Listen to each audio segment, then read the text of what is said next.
This is Michele Jaco, host of the Inside the Chapters podcast for the novel When I See the Wolf Ride. And here's a recap of what happened in Chapter 16 of Book 1.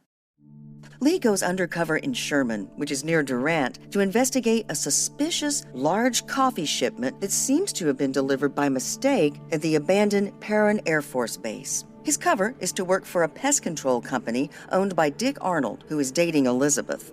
Elizabeth sees him at Arnold's Pest Control and believes he has taken the job to spy on her. Lee has actually been sent to spy on Dick Arnold, who Lee discovers is a sleaze, dating multiple women and only wanting Elizabeth for sex. Clayton McDonald, another employee of Arnold's, has been helping Lee and invites him over for breakfast for dinner after work. Lee brings some of the coffee from the Perrin Air Force Base shipment. As Lee tries to find out more about Arnold during dinner, things become strange. It was odd. Dusk seemed to be early tonight. The sun creeping in through the window had a reddish tone to it as it played across his face. He's definitely in on it, but he's so stupid he doesn't have a clue of what he's into. Now, his face changed. He looked right into my eyes. You know he's going to test you, don't you? You know he's going to try and see what you're made of. He's been chasing you for a long time. What? Who are you talking about? Arnold? Arnold's an idiot. It's him. He wants to destroy you. Where was this coming from? I was yelling, but now my own voice was in slow motion. Who are you talking about? Lee Dunham. The old man's words drifted away as his face went from purple to black. His eyes rolled back in his head. His body slumped off of the chair. But instead of falling into the floor, it started to float. I glanced down at my plate. The 2 eggs he had fixed for me now appeared as yellow eyes with pupils, looking up at me. They blinked. I jumped up out of the chair. The room was all purple. It was hard to walk. I was stumbling toward the door to try to get outside, into the light. There was a figure there, standing in the door. It took a moment, but I recognized him. The Cherokee warrior. You must come, right now, Lee. Your destiny awaits.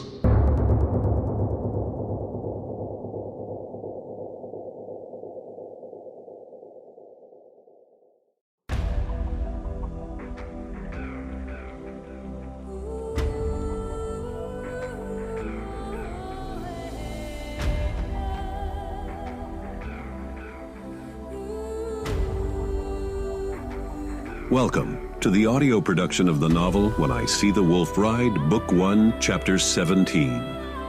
Copyright 2024 by Jeffrey Lee Neal. Read by the author with Michele Jaco reading the part of Elizabeth.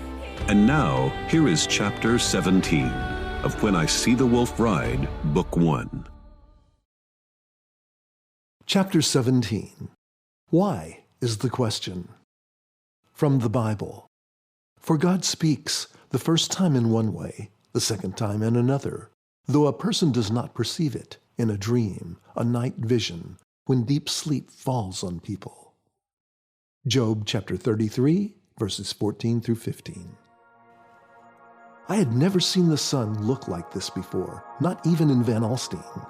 It was like a rainbow, with circles of brilliant, bright colors surrounding it. The colors reflected everywhere, onto everything, creating rainbow war stripes across the Cherokee warrior's face, as if they had been painted on. We were sitting in the grass, with our legs folded, facing each other. "Wolf, am I dead?" He smiled. No. "What's happening?" No, Lee. "No? What do you mean, no? How did we get here?" How is wrong? What is wrong? Where is wrong? Wrong? The wrong question. "Wolf, what do you mean? What does all of this mean?" You keep calling me Wolf. You know you can't talk to the dead. "Why?" He smiled. That's the right question. Why is the question. I don't understand. Oh, but you do. He got up from the ground and pointed to the horizon. Walk with me. He started toward it. I got up and found myself standing with him on a grassy hill. We were looking at the back of a building, a flat structure. It could have been the back of a school, or maybe even a nursing home. Behind the building was an old man in a wheelchair. In front of him, with their backs to us, were riders mounted on horseback, facing him. The old man was oblivious to them, even though they were right in front of him. He can't see them yet. Then the Cherokee warrior looked at me. Why? I looked back, but now we were in a different place, another hill, this time with some old wooden buildings below. Inside one of the buildings, there were small, school-aged children huddled together in a corner, terrified, about 30 of them, all crying. They are crying for you, Lehi. They cry out for you. Then he stared back at me. Why? I don't know why. He glanced down at my hand. I was holding a golden key. In the distance was a door, a wooden door with a window, setting in the grass on the horizon. It was an older door, such as you might have seen in a Western, with a fancy glass pane in the middle of it. The name Lee Dunham was etched into the translucent glass. Why is your question? I looked down at my golden key. Etched into it, in small letters, was the word why. I made my way to the door and, using the key, opened it. Behind the door, looking down at me, was the imposing figure of Tim Tex Rogers, frowning. Son, do you want to be a Christian? Do you believe Jesus Christ is your Savior? Why did he keep asking me that? I gave him my best tiger stare. You know I do. I've told you I do. Rather than smiling, he shot back his own tiger stare, embedded into that famous frown. It don't matter what you tell me. Have you told him? He turned and walked away toward the beautiful sunset before my lips could even form an answer. Behind him was another lovely grassy field with family and friends, both living and dead. They formed a lane that led to the top of the hill. On my left, I saw Mom, with Awanasa, Elizabeth, Carol, and more friends lined up beside them. On the right was my dad, Begataga, Captain Avigdor, Sarge, Roy, Mama T, and others beside them. My mother was the first to speak, smiling. You still don't know why? Awanasa nodded. Love is why. I looked to my right to see my dad as he appeared when he was strong and younger. Dad! I was so glad to see him like this. He put his hand on my shoulder. Why has always been your question, son. Then I felt the hand of Begataga on my other shoulder as he spoke. And your answer will be your destiny. On the other side, Elizabeth reached her hand out to touch my face. I love you, but I can't see you. And then she closed her eyes. I had to keep moving. As I slowly walked up the lane, each one spoke to me. I don't remember what the others said. When I reached the last of them at the top of the hill, I was falling. I was back in Vietnam, falling backwards. It seemed like almost a minute, but it couldn't have been that long. I was staring at the huge opening of the cave as I fell away from it. The emerald blue sky was above us, and the sounds of insects from the landscape echoed below us. Right on time, there was the vivid orange fire emerging from the cave, and then the deafening multiple explosions.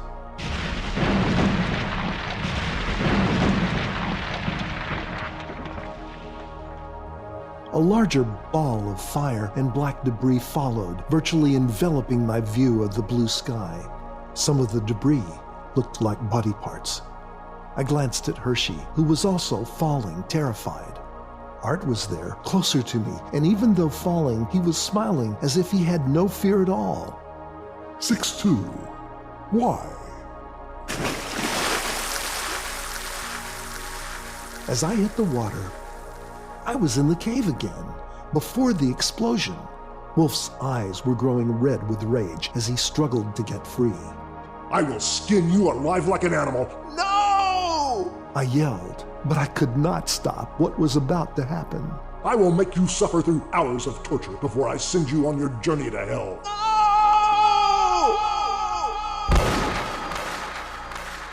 There again was the loud pop, with blood spattering over us, and the unmistakable smell of gunpowder.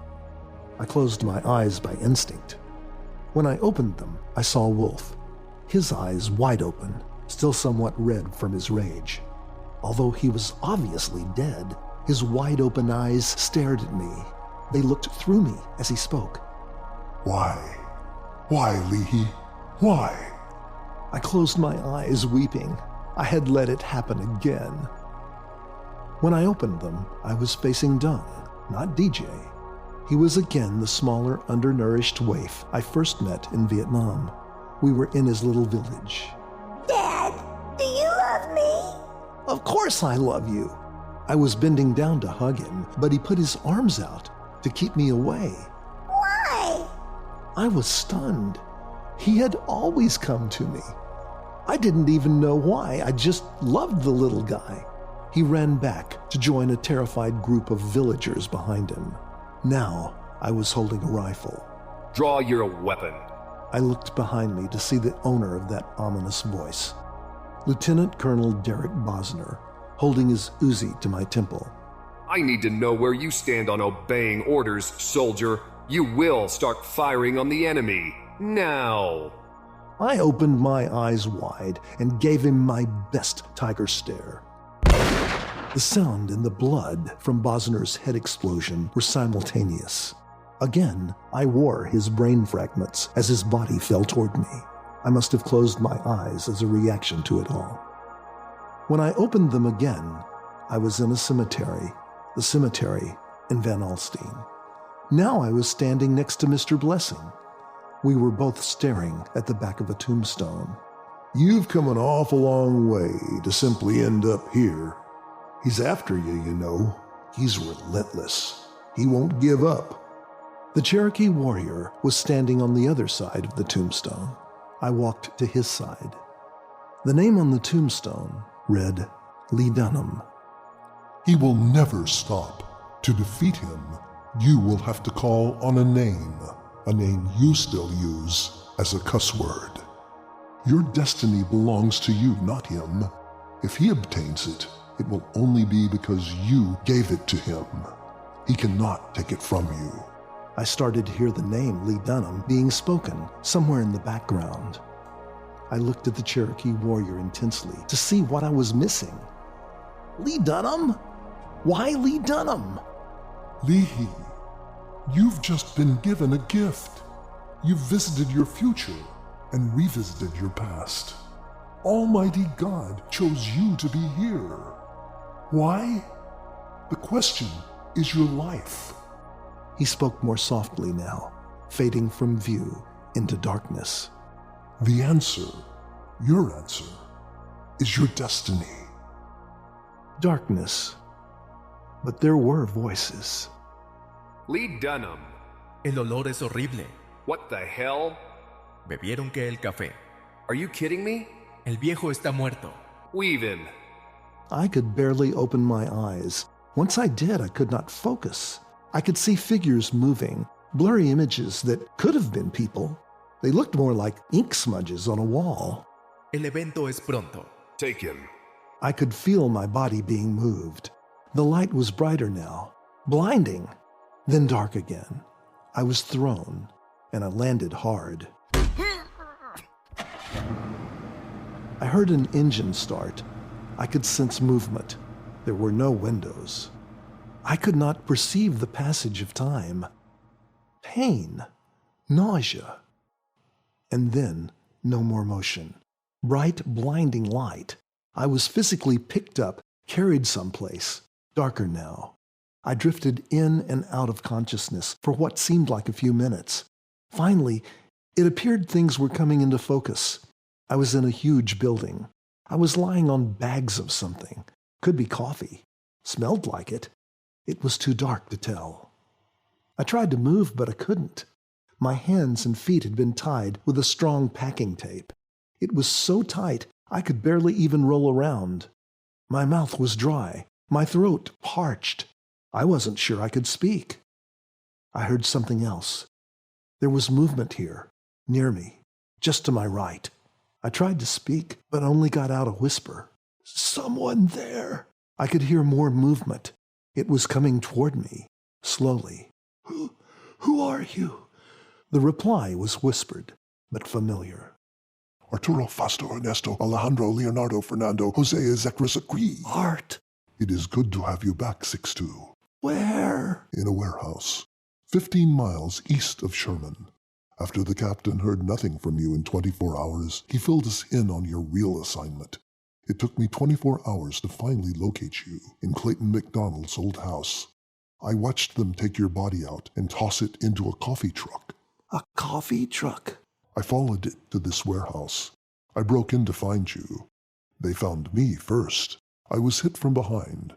I think I must have been out for hours. The world was starting to spin. Stay with me, 6-2. I can't get loose from this tape. The spinning slowed and then stopped, as if it were obeying Art's commands. My voice had become so weak it was virtually gone, but I could move my hands around behind my back to some extent. I was able to get them to my side. I worked them under my belt. The knife was still there. I was able to get it out and hold it in my hands, even though my wrists were tied. With the knife in my hands, I moved my body toward Art. I couldn't even speak the words that I had a knife. I turned it in my hands and managed to open the little switchblade. It was so dark he couldn't tell what I was doing. So I moved toward him and pricked him with the blade. He flinched. Then he realized I was telling him I had a knife. He turned and started working his hands toward mine. I tried, but I was too weak to use the knife to cut through the tape binding him. So he took the knife from my hands. In seconds, his hands were free. Another 30 seconds, his feet were free. Another 10 seconds, and I was free. Can you walk? I nodded, but I didn't really know whether I could walk or not. We had been lying among bags of Colombian coffee. It took some effort for Art to help me down from the huge stack. It was slow. My vision was coming back now.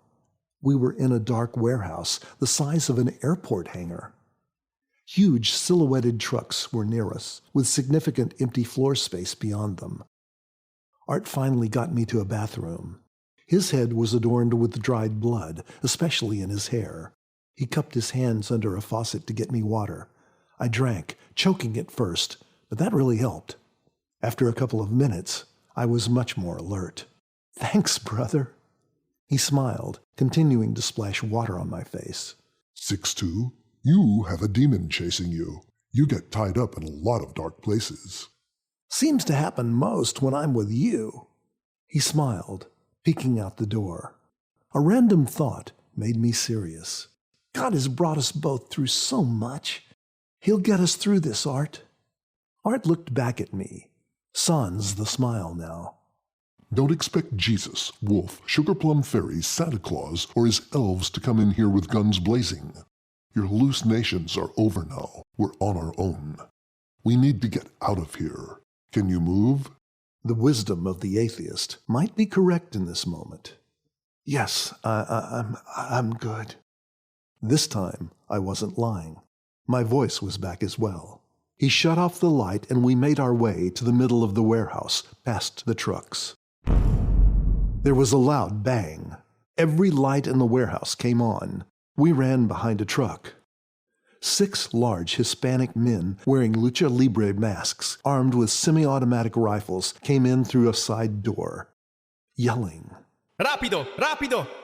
Arnold appeared in the door, quickly, as if he had been pushed. And after him, Elizabeth, pushed in by another thug. She was terrified. I started to go out there, but Art stopped me, shaking his head, motioning for me to be quiet.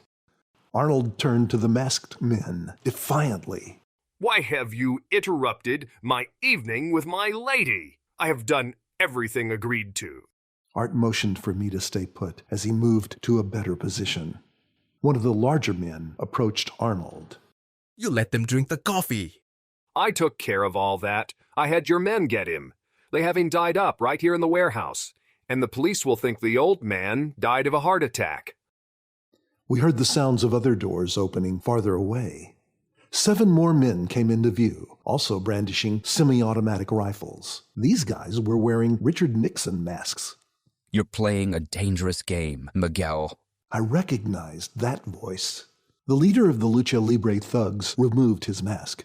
He appeared about 35, sporting a jet-black goatee, mustache, and cowboy-length sideburns framing a rough olive face. You are early. The leader of the Richard Nixons approached him aggressively, though Miguel was taller and more imposing. It looks like we're late, even though our agreed time was 2 a.m. tomorrow. I won't lie to you, Miguel. I'm having some trust issues. So am I, but not with you. Miguel turned his attention to Arnold.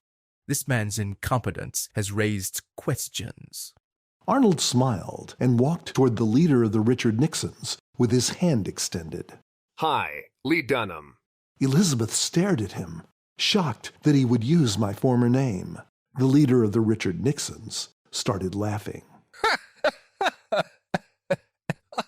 Arnold stopped. Someone was behind me, pushing me out from between the trucks onto the floor in plain sight of everyone. It wasn't Art. It was another Nixon-masked thug. I looked at Elizabeth. She gasped at the sight of me. The leader of the Richard Nixons turned to Miguel, gesturing to Arnold with his rifle. That's not Lee Dunham. He pointed his weapon at me. That's Lee Dunham. He removed his mask. There was a reason I recognized the voice. It was Zachary Thomas, Zap, who had killed Sarge Burns and the others in Vietnam. The grinning murderer who had tried to destroy the Da Nang Air Force Base was standing over me. That concludes Chapter 17. We invite you next to read the PDF or listen to Chapter 18, entitled A Zap from the Past. We also invite you to listen to our podcast for Chapter 17, in which Michele Jaco talks with Jeff Neal about the story, the characters, and the symbolic elements within the chapter. Music for this production was licensed from the Smart Sound collection, and cover art was created from Adobe stock images. Some voice work was enhanced by AI technology from 11 Labs.